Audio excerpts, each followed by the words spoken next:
Union de la gauche ou pas union de la gauche? Le NFP va-t-il se reformer? Je sais pas, c'est compliqué. C'est compliqué, mais en tout cas, il y a un communiqué de Clémence Guettet, c'est une réunion qu'il y a eu entre LFI et les écolos. Alors, breaking news. Une rencontre commune s'est tenue ce mardi entre une délégation de la France Insoumise, des écologistes et de Génération / l'après. Donc Génération, c'est les Amonistes, c'est le groupe de Benoît Hamon. Il n'y a pas beaucoup de députés Génération à l'Assemblée actuellement, il y en a quelques-uns. Et l'homme de Génération qui porte un peu sa propre vision de l'Union, etc., c'est Benjamin Lucas à l'Assemblée nationale, député des Yvelines. Bref. Et l'après, c'est les anciens de LFI, c'est Daniel Simonet, Clémentine Autain, Corbière, tout ça. Ok. Un représentant du groupe GDR était également présent. Le groupe GDR, c'est Gauche démocrate et républicaine. En gros, c'est le groupe parlementaire des communistes. C'est les communistes. Donc les communistes n'étaient pas là officiellement, parce que Fabien Roussel pète les couilles, il savent pas encore quoi faire. Mais il y avait quand même un mec de GDR qui était là. Voilà. Nous sommes convenus des points suivants. Attention. Nous avons examiné ensemble toutes les hypothèses face à la situation politique sans précédent que connaît notre pays. Nous dénonçons l'entêtement du président de la République à vouloir imposer la continuité de sa politique, malgré la victoire du nouveau Front populaire lors des dernières élections législatives. Attends, il n'y a pas le parti de Ruffin? Génération l'après, les ruffinistes, c'est pareil. Alors après, est-ce qu'il y avait un délégué du parti de Ruffin? De toute façon, Ruffin, il est dans le groupe écologiste à l'Assemblée, avec Génération, avec l'après, avec les écologistes. Donc là, il y avait aussi Ruffin. Voilà quoi. Ça revient au même. On s'en bat les couilles de Ruffin, en vrai. Il n'est pas très important dans cette histoire. Donc du coup, nous censurerons tout gouvernement qui s'inscrira dans la continuité de la politique macroniste. Ok. Donc elle parle aussi au nom des écolos, mais ça c'est pas une surprise. En ayant refusé de respecter le suffrage universel puis tenté d'imposer à l'Assemblée de gouvernements illégitimes, Emmanuel Macron est responsable du chaos. Effectivement. Ok, c'est là que ça devient intéressant. Dans l'hypothèse où il déciderait de dissoudre l'Assemblée nationale, nous nous tenons prêts à proposer un autre avenir pour notre pays. Pour cela, nous souhaitons permettre que soient présentées des candidatures porteuses du programme du nouveau Front populaire dans toutes les circonscriptions. Le NFP est en train d'être ressuscité, sans le PS. Alors, est-ce que c'est vraiment ce qui se passe ou est-ce que c'est ce que LFI dit parce qu'ils ont un intérêt stratégique à se présenter comme ça, comme étant le NFP? On est le NFP, venez avec nous. Le PS, vous êtes pas avec nous? Vous n'êtes pas dans le NFP, alors cassez-vous.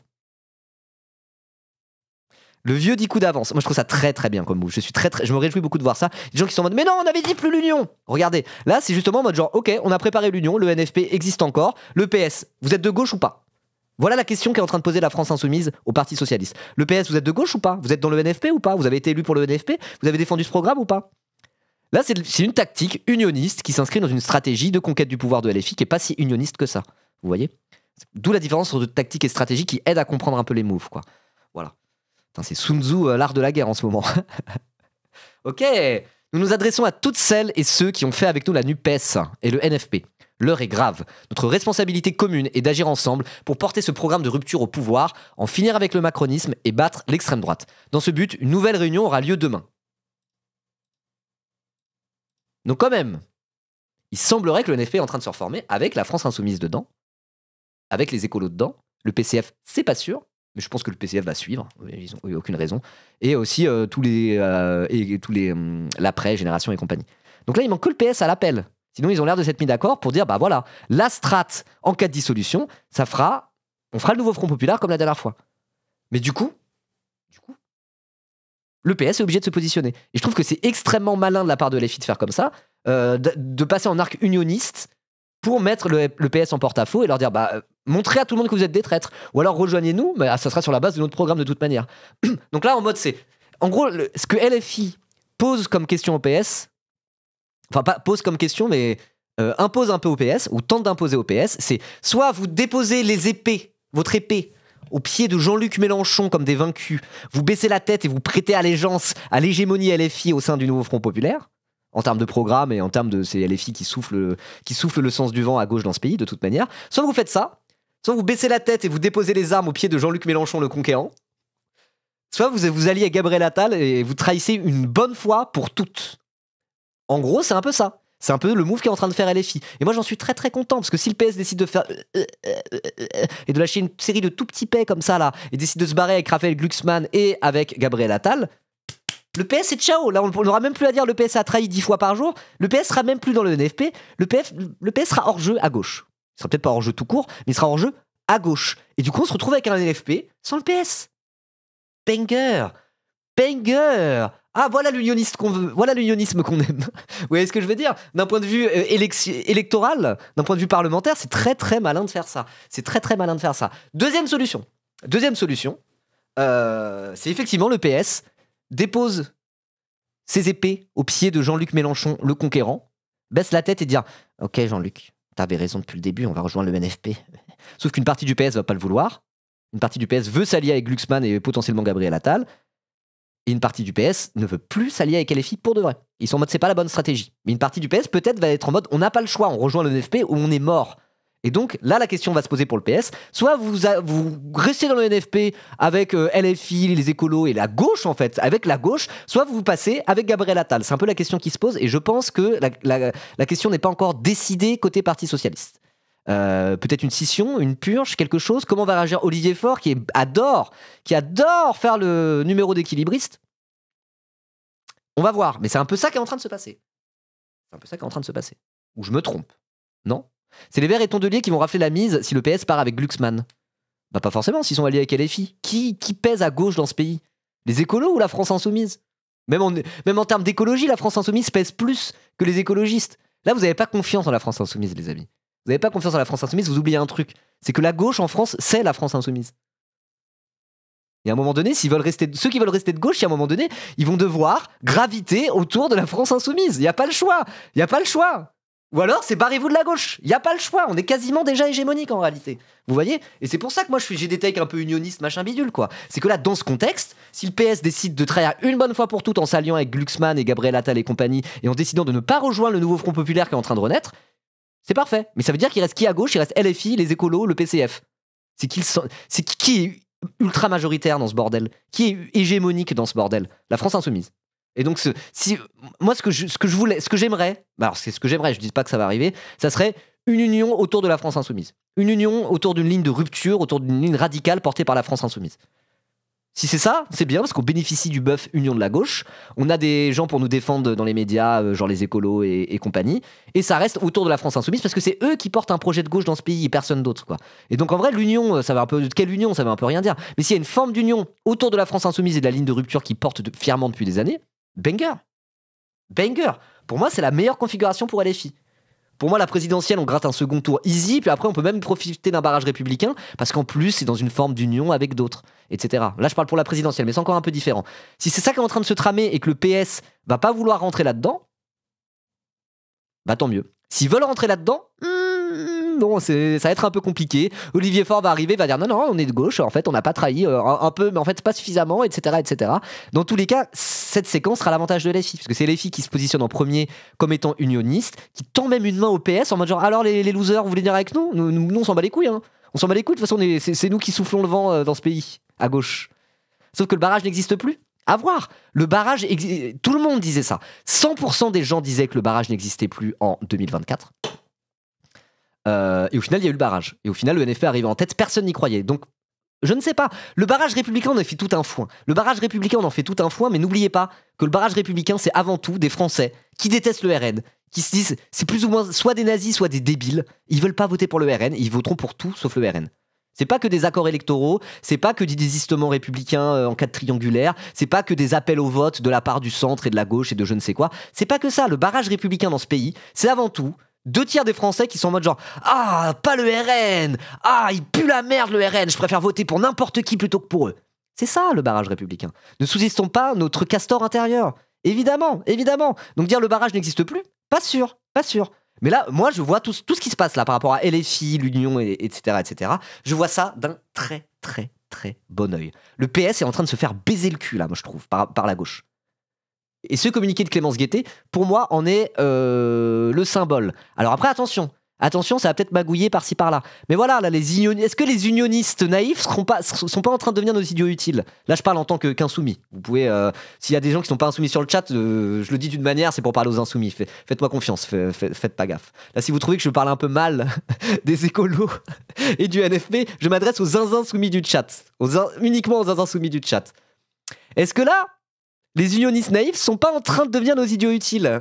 Est-ce qu'il n'y a pas théorie de la clébardisation intensifies? Je vous pose la question. Est-ce que se servir de Marine Tedelier en appoint pour aller mettre un flingue sur la tempe du PS et leur dire maintenant c'est NFP ou genre où vous êtes des macronistes et tout le monde le verra? Moi, j'ai pas dérivé de ma position depuis 1 an et demi. J'ai pas dérivé de ma position. Je me suis fait insulter par tout le monde. Oh, cet unioniste centriste ne fait que sucer. Ouais. Bah, au final, qui est l'unioniste centriste qui fait que sucer? Clémence Guettet, vous diriez ça de Clémence Guettet? Parce qu'elle est en train de faire exactement ce que j'appelle de mes vœux depuis 1 an et demi. Personne n'a craqué. Personne n'a craqué. Donc, on va voir. Rappel dernière présidentielle. Non, mais ça, c'est un niveau d'analyse. Attends, c'est pour dire quoi? Rappel dernière présidentielle, PS 2%, PCF 2%, ELV 5%, LFI 22%. Restons stratégiques. Oui, c'est pour ça que je dis qu'on est hégémonique aussi. Mais il y avait une dynamique électorale particulière qui fait qu'on a eu ces 22% parce qu'on a eu le vote utile. Et en gros, il y a eu une union de la gauche de fait pendant la présidentielle autour de la candidature de Mélenchon. Vous voyez? Donc là, c'est pas tout à fait les mêmes dynamiques, c'est pas tout à fait la même chose, mais c'est aussi en partant de ça qu'on peut partir du principe qu'effectivement, LFI est déjà quasi hégémonique à gauche. Et quand je dis à gauche, c'est pas... le PS est inclus qu'à moitié dedans, vous voyez ce que je veux dire? Et donc, Marine Tondelier a publié le même communiqué que Clémence Guettet. Les amis, ceux qui me suivent depuis longtemps, je vous avais pas dit, le duo Clémence Guettet, Marine Tondelier, vous allez pas y croire, mais à un moment donné, Marine Tondelier, elle est super copine avec Guettet, et croyez pas, hein, elle va pas trahir Clémence Guettet, Marine Tondelier. Je vous l'avais pas dit, j'en ai pas reparlé, je vous avais montré l'extrait, j'ai remontré il y a pas longtemps. Vous vous souvenez, ceux qui me suivent depuis longtemps, ce que je disais sur Marine Tondelier et Clémence Guettet en mode attention. Clémence Guettet, vous la gardez sous le coude à un moment. Marine Tondelier, vous me la gardez sous le coude à un moment donné, ça va devenir. Vous allez voir, vous allez être en mode genre bon bah ok. Mais oui, elle est nulle, Marine Tondelier. Mais là n'est pas la question. On parle de stratégie politique électorale. Là, c'est Game of Thrones. On s'en fout qu'elle soit nulle ou pas, Marine Tondelier. On s'en bat les couilles de la ligne de Marine Tondelier. On s'en bat les couilles de ce qu'elle pense au plus profond de son âme sur le capitalisme. On s'en branle. Est-ce que là, elle est en train de donner du gaz à la France insoumise? Oui, non, oui. Très bien, on prend. Ah, vous n'êtes pas assez stratège. Vous n'êtes pas assez baron noir dans votre tête.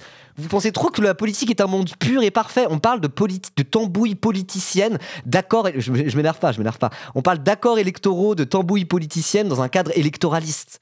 Gardez ça dans un coin de votre tête. On s'en bat les couilles qu'elle soit nulle ou qu'elle soit pas nulle, Marine Tondelier. Voilà. Au final, Macron va démissionner, tout le monde va loucher. C'est pas impossible. Du coup, Marine Tondelier, qui dit « Une rencontre commune s'est tenue ce mardi entre une délégation de la France Insoumise, des écologistes et de Génération de l'après. » Ah mais c'est le même communiqué.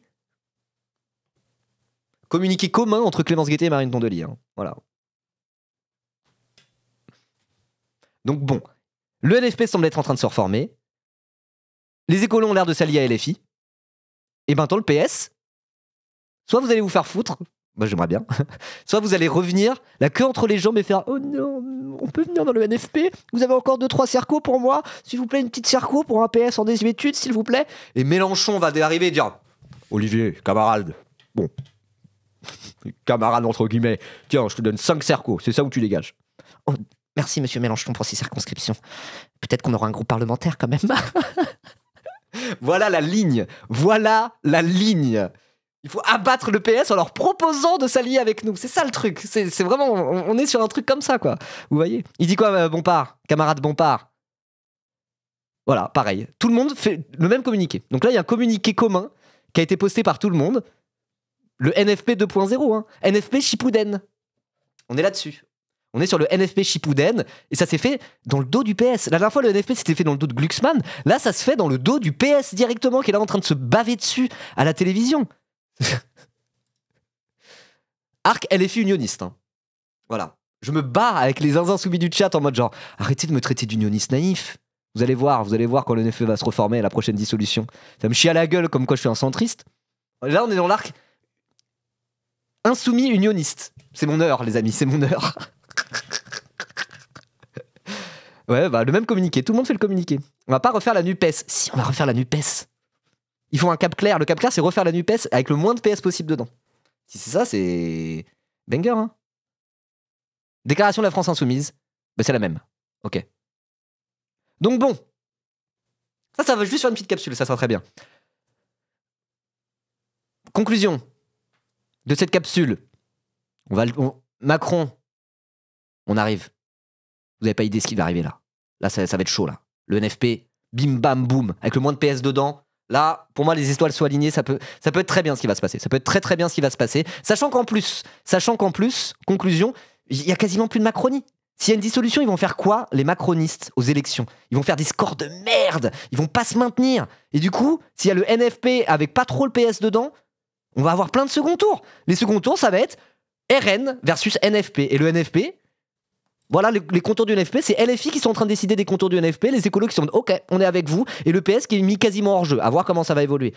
Donc je veux dire, là il y a un monde où il y a des second tours NFP-RN en masse, une forme de barrage républicain qui arrive à peu près, et le NFP décolle à l'Assemblée. C'est même pas impossible qu'on aille vers un scénario comme ça. Et en même temps, ça serait presque logique. Pourquoi ?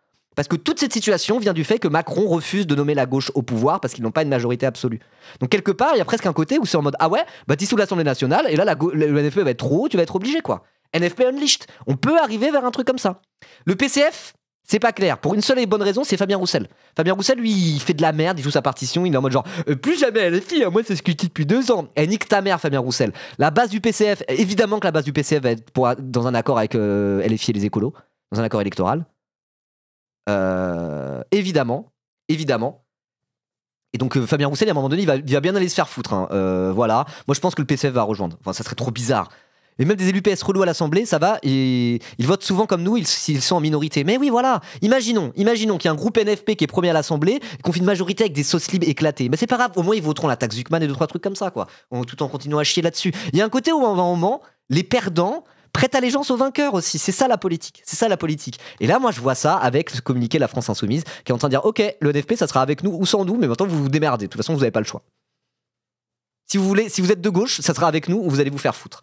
Et je trouve que c'est très très habile de la part de LFI. Donc j'ai hâte de voir comment ça va se faire. Et encore une fois, le fait que la Macronie est morte et enterrée, ça laisse peut-être un boulevard pour la gauche s'il y a des législatives anticipées. Et s'il y a le bon contour, le bon accord électoral, pas trop large, suffisamment autour de LFI entre guillemets. Pour moi, la situation, elle est let's go, il n'y a plus qu'à y aller. Voilà. Sur ce, je dirais, abonnez-vous. Ah non, je l'ai déjà dit, bon, j'arrête les petites conclusions de capsule, mais je vais mettre un marqueur, ça ferait une bonne capsule, ça. Voilà. Ça me fait flipper perso. Tout ça est extrêmement... C'est compliqué, hein, c'est compliqué ce qui se passe. Hein.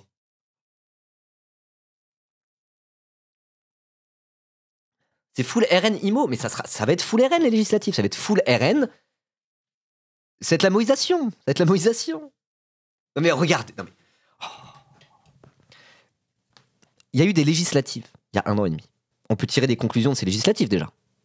Moi je fais une conclusion, je dis ça, je les ai suivis, c'est le moment où j'ai pété sur Twitch. J'ai suivi comme jamais un événement législatif l'année dernière, j'ai streamé des dizaines et des dizaines d'heures dessus. Je me suis embrouillé avec mon chat, ou en tout cas j'ai vu les techs du chat, etc. Full RN sans barrage République, c'est la fin. Ça peut arriver, ça, mais c'est ce que tout le monde disait il y a 1 an et demi. Tout le monde disait, c'est mort. Regardez la surprise qu'on a eue. Le NFP est quand même arrivé en tête contre toute attente. Parce que n'oubliez pas que la politique, c'est quand même... La politique, c'est pas juste des accords électoraux et du machin entre personnes. La politique, regardez le ras-le-bol qu'il y a dans la société française. Le ras-le-bol, c'est le RN qui le prend, mais c'est aussi la gauche. Regardez les trucs de taxe Zuckman. 70% des Français sont pour une taxe Zuckman. Je sais plus si c'est 70%, 80% même. Sont pour la taxe Zuckman parce qu'ils sont en mode il faut taxer les riches, c'est plus possible. Il y a des trucs comme ça où la gauche n'est pas morte dans ce pays. Il y a quand même plein de Français qui sont pour un projet de gauche. La gauche tient le coup en France. La France n'y échappera pas. Peut-être, mais là, je veux dire, il y a un coup à jouer de la gauche en France, comme il y a un coup à jouer pour l'extrême droite en France. La Macronie est en train de mourir. Enfin, rappelez-vous des paroles de Jean-Luc Mélenchon qui disait il y a déjà plusieurs années « À la fin, ça sera eux contre nous ». C'est ce qui est en train de se passer. Donc soit vous dites « Mais il n'y aura pas de barrage républicain, puis c'est mort, et puis de toute façon le RN va gagner, ils auront une majorité absolue ». Mais à ce moment-là, pourquoi vous vous intéressez à la politique ? Pourquoi vous allez voter ? Pourquoi vous allez en manifestation ? Pourquoi vous êtes militant si vous pensez ça ? Je vous pose sérieusement la question. Non, ce qu'il faut se dire, c'est le RN, on va leur baiser le fiac. Le RN, on va y aller, on va leur baiser le fiac. Si vous partez pas avec ce mental-là, je sais pas pourquoi vous faites de la politique. Sérieusement. Hein. Après, je dis ça pour l'espoir. Et je veux dire, c'est un peu ce qui s'est passé la dernière fois. Le RN s'est fait baiser le fiac. Ils pensaient arriver premier, ils sont arrivés 3e. Le NFP pensait arriver 2e, ils sont arrivés premier. Et je veux dire, là, la Macronie est encore plus morte qu'avant. La Macronie va pas arriver 2e. La Macronie n'existe peut-être déjà même plus s'il y a dissolution. Et donc le boulevard qu'il y a pour une gauche un peu stylée autour de LFI, face au RN, il y a un monde où on arrive premier à l'Assemblée, peut-être pas de majorité absolue. Dans tous les cas, là, s'il y a une dissolution, il y a un truc à faire. C'est avoir le plus possible de sièges de gauche, et quand je dis de gauche, c'est pas toute la gauche, c'est surtout LFI, mais c'est d'une gauche qui serait autour de LFI. Et là, vu les communiqués différents, ça a l'air de partir quand même un peu comme ça. Premièrement, avoir un maximum de députés de gauche, et de gauche LFI en particulier, et autour de LFI. Et deuxièmement, avoir le moins possible de députés d'extrême droite. Pour moi, c'est les deux trucs qu'on doit faire, c'est les deux seules choses à attendre d'une dissolution. Parce que oui, le contexte, on est dans un contexte de fascisation de l'Europe et du monde entier, etc., etc. Donc oui, dans tous les cas, l'extrême droite est en embuscade, et s'il y a une dissolution, l'extrême droite va progresser à l'Assemblée. Mais si la gauche, autour du projet de rupture porté par LFI depuis longtemps, progresse, voire progresse encore plus, bah voilà. À la fin, ça sera eux contre nous. Est-ce que la dissolution, ça va pas déjà être un pas de plus, un pas peut-être très grand dans cette direction ? Peut-être, peut-être. Et si à la fin c'est eux contre nous, moi je veux gagner. Je veux pas partir du principe que de toute façon c'est l'extrême droite qui gagnera à la fin.